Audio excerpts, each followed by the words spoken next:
공정이 사회의 큰 이슈가 된 이 시점에서 하나님 나라의 백성이라면, 예수님을 따르는 제자라면 우리는 공정에 대한 기독교적, 성경적 가치는 어떻게 가져야 할까요? 날품팔이가 삶이 대부분이었던 이 시대 속에서는 농장 주인이 고용을 한다, 품꾼으로 자기를 돈을 주기로 약속을 해준다, 이러면 매우 은혜였습니다. 문제는 해저물 때 일어납니다.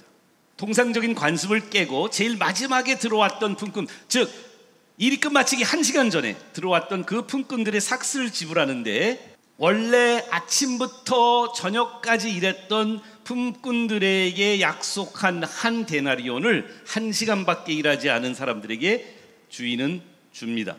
그때 아우성이 쳐집니다. Unfair, unfair. 과연 주인은 fair하지 않은, 공정치 않은 주인인가요? 공정은 권리가 있는 사람이 주장하는 것입니다. 그런데 하나님 앞에 우리가 가지고 있는 권리는 무엇일까요? 오늘 이 말씀 속에 하나님의 은혜와 사람들의 공정을 대칭적으로 이 말씀을 통해서 발견하려고 합니다. 그러면 은혜와 공정은 완전히 극과 극인가? 공의의 하나님, 정의의 하나님께서 우리를 대하실 때에 공의와 정의로만 대하신 것이 아니라 먼저 은혜로 대하시기로 결심하신 그 하나님의 은혜를 생각하는 것이 이 비유의 교훈이라고 생각을 합니다. 이 포도원 주인이 가졌던 예수님의 비유의 교훈 중에 첫 번째는, 공정은 사람이 중심이라면, 인본주의적이라면 은혜는 하나님 중심적이 아닌가 생각을 합니다. 인간은 자기 중심적으로 생각하고 자기 중심적으로 생활하기 때문에 때로는 공정을 많이 외친다고 생각을 합니다. 대부분이 공정의 가치의 기준은 자기입니다. 우리는 unfair라고 외칠 때 하나님은 내 은혜가 내게 족하다. 내가 나 중심적인 이기심을 붙잡고 있으면 하나님의 은혜는 은혜 같지 않습니다. 인간이 중심이 될 때, 내가 중심이 될 때 은혜는 은혜롭지 못하게 느껴질 공산이 더 큽니다. 공정치 못한 것이 은혜가 될 수가 있습니다. 그러나 착각하지 마십시오. 하나님은 공의로운 하나님이시면서 더욱더 놀라운 것은 그 하나님은 은혜의 하나님이십니다. 1시간밖에 일하지 않았던 그들을 똑같이 대우해 준다는 것에 대해서 비교했던 품꾼들의 마음속에 있었던 게 뭔지 아십니까? 공정은 굉장히 상대적이에요. 다른 사람들과 비교할 때 생성되는 한시적인 가치입니다.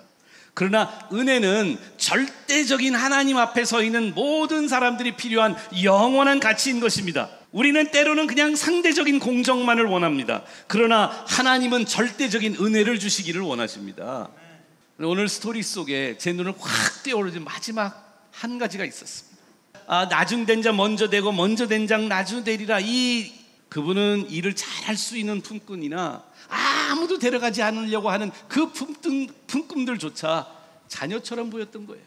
문제는 품꾼들 자신들이었어요. 먼저 온 품꾼들은 뒤늦게 온 품꾼들을 가족처럼, 형제로 보지 못했던 것입니다. 그들을 경쟁의 대상으로 보았던 것입니다. 은혜는 양보적입니다. 은혜는 공동체적입니다. 우리 안에 공정하지 않은 대우를 받고 있는 많은 지체들을 돌아볼 수 있는 눈이 있어야 되겠습니다. 그러나 그 눈이 어디서 시작이 될 거냐 하면, 내가 공정을 외칠 때 일어나는 것이 아니라 하나님의 은혜를 감사할 때 진정한 공정이 하나님의 왕국에서 일어나는 줄을 믿으시면 아멘 하시기를 주님의 이름으로 축원합니다. 기도하시겠습니다.